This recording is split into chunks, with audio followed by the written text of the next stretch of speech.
Bonjour à tous, j'espère que vous allez bien. Moi, je vais super bien par la grâce de Dieu. On se retrouve une fois de plus pour notre rubrique d'exhortation dont le thème est « Dieu écoute nos prières ».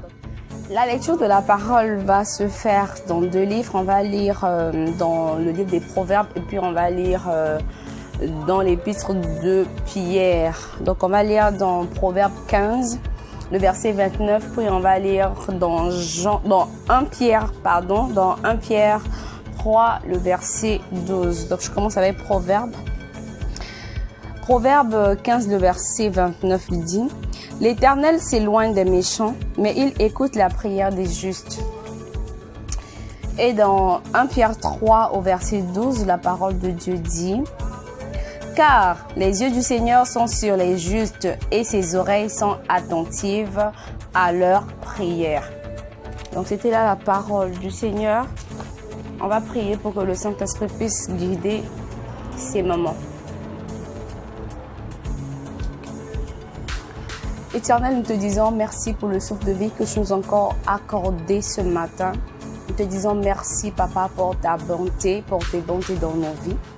Maintenant que nous voulons passer, Père éternel, à l'exhortation, à la compréhension de ta parole, nous voulons que ton Saint-Esprit vienne encore nous guider, Seigneur.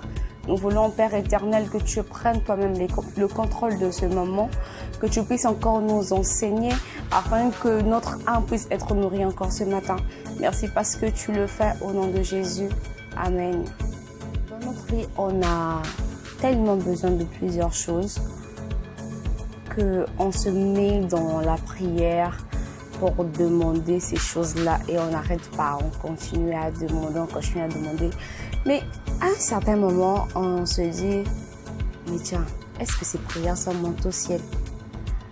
Est-ce que ces prières sont parvenues aux oreilles de Dieu? Parce que depuis que je prie pour la chose, depuis que je demande que Dieu me donne ci ou ça, la chose ne vient pas. Je n'ai rien obtenu depuis la en ce monde si Dieu vraiment écoute nos prières. Pour le moment, Dieu ne répond pas à ta prière, il ne répond pas à tes questions parce que c'est pas le bon moment. Il écoute tes prières, tes nombreuses prières que tu as faites le matin, à midi, le soir, au milieu de la nuit, à toutes ces heures-là, Dieu les écoute. Seulement, c'est pas encore le moment. C'est pas qu'il est incapable de répondre, c'est pas qu'il est incapable de te donner ce que tu veux, mais seulement le moment n'est pas favorable pour toi. C'est pas que non, je prie, mais Dieu est toujours lent. Dieu n'est pas du tout lent. Quand Dieu agit, il agit avec vitesse, il agit avec rapidité parce que sa parole dit que quand le Seigneur envoie sa parole sur terre, la parole court plus vite que la lumière.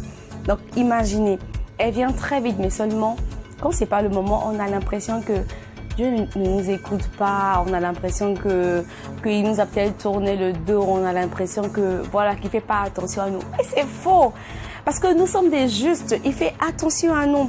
La Bible dit que ses oreilles écoutent les prières des justes. Donc, il est attentif à nos prières, mais seulement que le temps n'est pas encore bon pour nous. Le temps n'est pas encore favorable pour nous. Parce que quand le temps sera favorable pour nous, quand il va être l'heure pour toi de recevoir ce que tu es censé recevoir, mais Dieu va déverser cette bénédiction-là sur toi. Parce que tout est déjà là parce que la Bible nous dit que le Seigneur a un plan merveilleux pour nous. Donc, dans ce plan merveilleux-là, il y a tout. Des fois, ce que tu demandes n'est même pas comparable à ce que Dieu veut faire avec toi, avec ce que Dieu veut te donner. Vous voyez, donc du coup, essayons juste d'être patients. Laissons notre cœur tranquille. Laissons nos pensées tranquilles. Arrêtons d'avoir beaucoup de pensées qui vont nous emmener à souffrir de l'hypo ou encore l'hypertension. Parce que ça va nous faire du mal pour rien. En nous mettant des idées en tête qui ne tiennent même pas en fait juste la route. Donc, soyons patients et Dieu va agir au moment favorable. Soyons sûrs que Dieu va agir au moment favorable. Donc, si tu es ce genre de personne qui se pose plein de questions, si tu es ce genre de personne qui se tourmente un peu, parce que voilà, il y a peut-être la pression de l'entourage, il y a peut-être la pression de la famille, il y a peut-être la pression des amis, il y a peut-être la pression de la femme ou peut-être la pression du mari. Moi, je vais te demander en fait de ne pas t'inquiéter, de ne pas écouter toutes ces paroles-là, parce que on ne rend pas nos oreilles disponibles à tout écouter. Il y a des choses qu'on n'est pas censé écouter, il y a des choses qu'on n'est même pas censé prêter attention, parce que ces choses-là n'en valent pas la peine. Vous voyez? Donc du coup, essaie de ne pas considérer ce genre de paroles-là, parce que toi, tu sais que tu as un Dieu vivant, un Dieu qui est capable de tout faire. Vous voyez? Donc avec Dieu, en fait, tout est déjà prédestiné. Vous voyez? Donc, tout est déjà arrangé pour nous. Donc, souvent, on n'a même pas besoin de demander quoi que ce soit, parce que lui-même, il sait que ses enfants doivent être heureux, que ses enfants doivent être joyeux, que le sourire ne doit pas quitter le visage de ses enfants. Donc, il a déjà tout arrangé pour nous. Je prends un exemple dans la Bible. Vous voyez avec Salomon, quand Salomon fait sa prière et tout, et après le sacrifice, quand Dieu se révèle à Salomon, que veux-tu que je fasse pour toi, ou que veux-tu que je te donne? Bon voilà, vous connaissez l'histoire. Salomon lui demande juste la sagesse. Mais Dieu lui donne de la sagesse et il lui ajoute de la richesse. Il le bénit financièrement. Et il n'y a pas eu d'homme plus riche que Salomon. Vous voyez un peu? Donc ça se répète avec Anne. Anne allait tout le temps au temple et elle pleurait et elle demandait qu'un seul fils. Vous voyez? Mais ensuite, Dieu lui a donné plusieurs enfants. Vous voyez? Donc on le voit avec David. David ne demandait même pas devenir roi. Je ne sais pas, peut-être que dans ses prières, il demandait peut-être des petites choses seulement. Mais Dieu lui a fait devenir le roi d'Israël. Et avec Esther, Esther ne pouvait pas imaginer qu'elle devait devenir reine, surtout qu'elle avait perdu ses parents. Vous voyez, donc il y a des choses qu'on ne demande même pas avec Dieu. Mais Dieu nous connaît tellement qu'il sait que on mérite en fait, bon pas qu'on mérite, mais en fait pour lui, pour Dieu en fait on n'a pas seulement besoin de ces petites choses là qu'on a demandé. Pour Dieu en fait la bénédiction qu'il veut déverser sur nous doit être grande, parce que pour lui on mérite cette bénédiction là. Vous voyez un peu?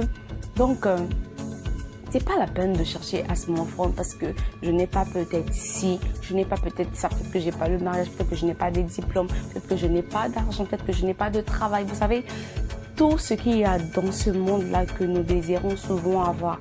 Des fois, pour Dieu, en fait, le moment n'est pas le bon. Et ce que toi, tu cherches est petit, en fait, devant Dieu, parce que Dieu veut faire de grandes choses avec toi et Dieu veut te donner ce qu'il y a de grand. Donc, c'est pas la peine d'arrêter d'aller à l'église, de changer de religion, de dire que Dieu n'existe pas, mais au contraire, continuez à prier, parce que dans 2 Thessaloniciens 5 au verset 17, la parole de Dieu dit de prier sans cesse. Alors continuez à prier, ne désespérez pas, parce que avec le Seigneur il y a de l'espoir, car il peut faire tout, il est capable de tout faire et il fait ce qu'il veut au temps favorable.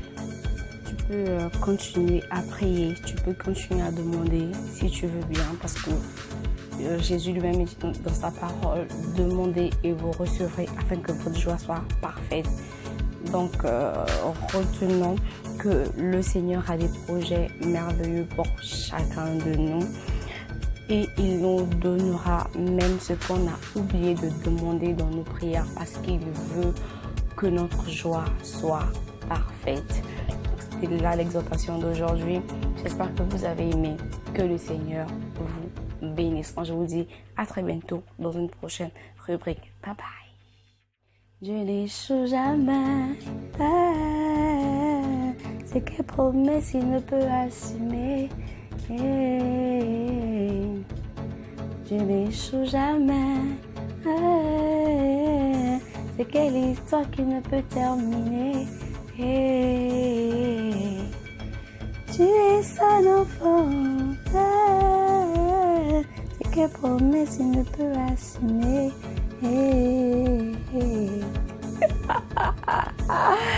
Ah, Dieu n'échoue jamais.